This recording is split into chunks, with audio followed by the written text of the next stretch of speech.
तो इस प्रकार वो परमात्मा मनुष्य दृश्य है। वहां एक बहुत बड़ा गुम्बद बना हुआ है, मंदिर नुमा। उसके सेंटर में परमात्मा का तख्त है, सिंहासन है, सिर पर छत्र है। जैसे आप इस दास के ऊपर ये आर्टिफिशियल बना रखा है, भक्तों ने ये देख रहे हो। और परमात्मा का वहाँ प्रकाश जो पूरे शरीर का बहुत ज़्यादा है।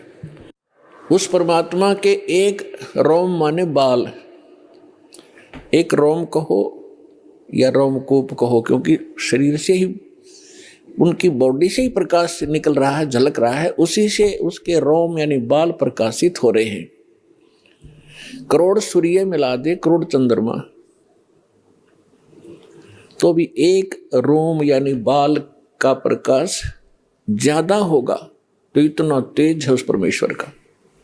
वहां पृथ्वी है सतलोक, जैसे धरती आप देख रहे हो ये ऐसी, वो केवल व्हाइट कलर की है। जैसे आप बालू रेत देखते हैं तो वहां वो पृथ्वी का कैसा रंग है, और उस पर वर्षा हो जाती है, वो सेट हो जाता है तो भी कलर वैसा ही रहता है।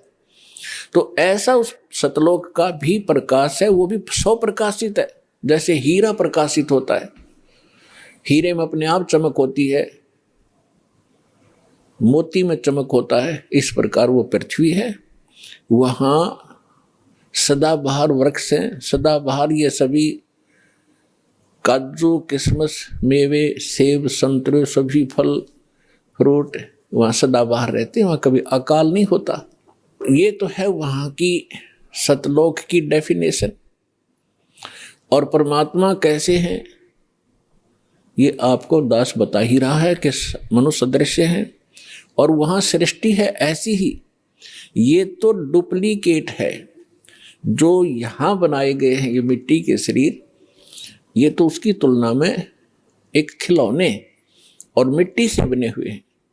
और वहाँ का जो शरीर आपका स्वर्ण का हो, जो कभी विनाश में नहीं आता।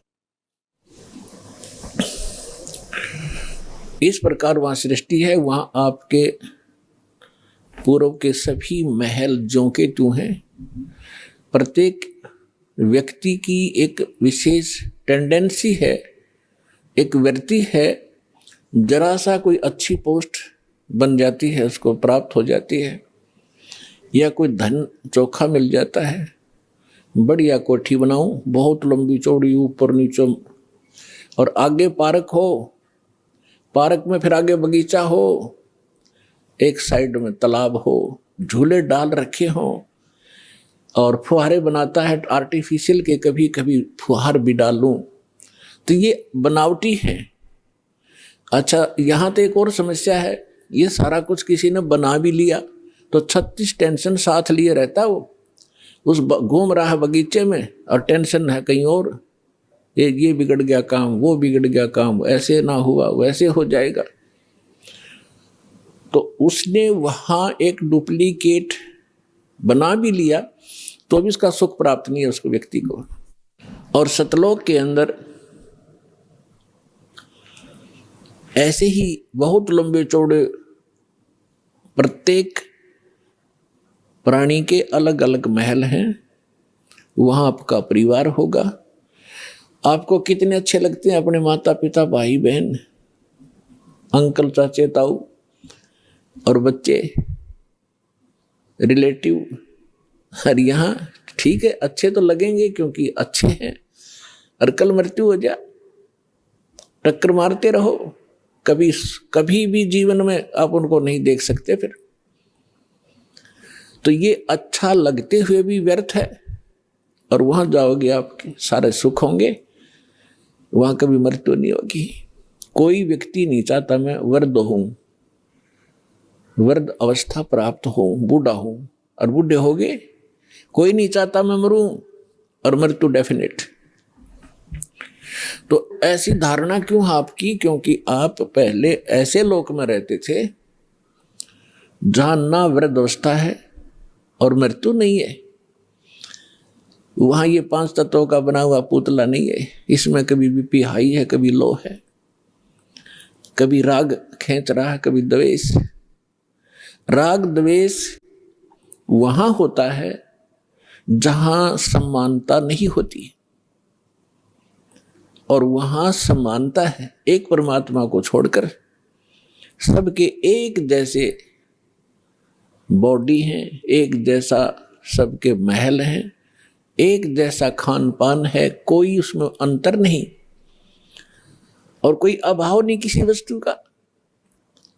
तो राग द्वेष और इस तरह के जो रोग होते हैं ये किसी त्रुटि के कारण होते हैं। तो आप जी उस स्थान को छोड़कर गलती से यहां आ चुके हो और यहां आपका कोई ठिकाना नहीं। जिन महापुरुषों को परमात्मा मिले उन्होंने बताया है, आगे गए ना बावड़े। बावड़े माने वापस नहीं आए। पहले जो चले गए उन्होंने आकर बताया नहीं हमारे साथ क्या बीती। और रहते भी सब जाही, बिन साहेब की बंदगी कहीं ठोर ठिकाना नहीं। पहले चले गए, उनका तो पता नहीं क्या बुरा हाल हुआ या अच्छा हुआ, उन्होंने तो कोई आके हमें संदेशा दिया ही नहीं, और ऐसे ही शेष हैं वो चले जाएंगे। तो गरीबदास साहिब जी कह रहे हैं कि बिन परमेश्वर की भक्ति कहीं ठोर ठिकाना ना। जैसे आज कोई प्रधानमंत्री है किसी कंट्री का, वैसे तो सुख नाम की यह चीज नहीं है, पर हमने उसको घना बड़ा मान रखा है क्योंकि हम जीव संज्ञा में हैं। और कल वो प्रधानमंत्री सतभक्ति नहीं करता है और मृत्यु को प्राप्त हो जाता है, तो कहाँ गया वो सुख? आगे क्या होगा इन बच्चों को पता नहीं जो खिलौनों से खेल रहे हैं।